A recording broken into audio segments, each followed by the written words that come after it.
Hi అందరికీ. ఇప్పుడే నేను ఒక మూవీ చూసేసి వచ్చాను. ఏ మూవీ అనుకుంటున్నారా?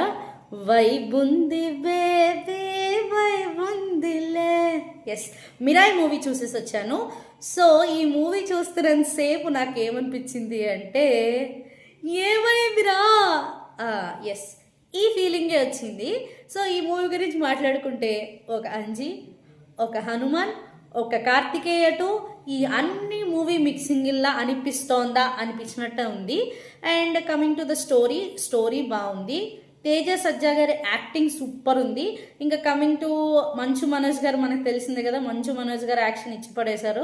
నెక్స్ట్ జగపతి బాబు గారు, శ్రేయ, ఇంకా వేరే క్యారెక్టర్స్ కూడా ఉన్నారు, అందరూ బాగా చేశారు. అండ్ హీరోయిన్ క్యారెక్టర్ అయితే అలా సాఫీగా, స్మూత్గా, ఇన్నోసెంట్గా అలా గడిచిపోతుంది. బాగుంది. వీటన్నిటికన్నా కూడా ఒక లేడీ విలన్ ఉంటారు, తన ఫైటింగ్ అయితే అల్టిమేట్. ఎక్కడ పట్టాడో బాబు డైరెక్టర్ అనిపించింది, అంత బాగుంది ఆ ఫైటింగ్ సీన్స్ అయితే.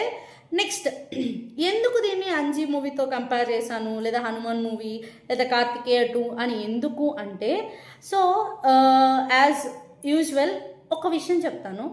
సో ఫస్ట్ ఆఫ్ అంతా కూడా నాకు చూసినంతసేపు మరి ఏంట్రా ఇది, ఏంటి యాజ్ ఎక్స్పెక్టెడ్ ఉంది, ఏం కొత్తగా దనం లేదు, అంత హిస్టారికల్గా అనిపించట్లేదు అని అనుకున్నాను. కానీ coming to the second part and later on what I realized ఏంటి అంటే, మనం హాలీవుడ్ మూవీస్ చూస్తున్నాం కదా, Superman, Spider Man, Avengers, Fast and Furious, బొక్క, ఇట్లాంటివన్నీ పాటలు చూస్తున్నాం మనము.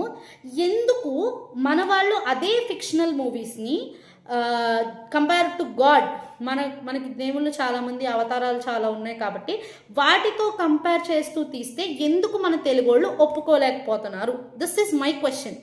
ఎందుకు ఒప్పుకోలేకపోతున్నారు? ఒక సూపర్ మ్యాన్ యాక్సెప్ట్ చేస్తారు, ఒక స్పైడర్ మ్యాన్ ఎక్స్పెక్ట్ చేస్తారు, ఎందుకు మన తెలుగు గాడ్స్ని మీరు యాక్సెప్ట్ చేయలేకపోతున్నారు? ఏమైనా మీలో లోపం ఉందా? నాకు అర్థం కాదు.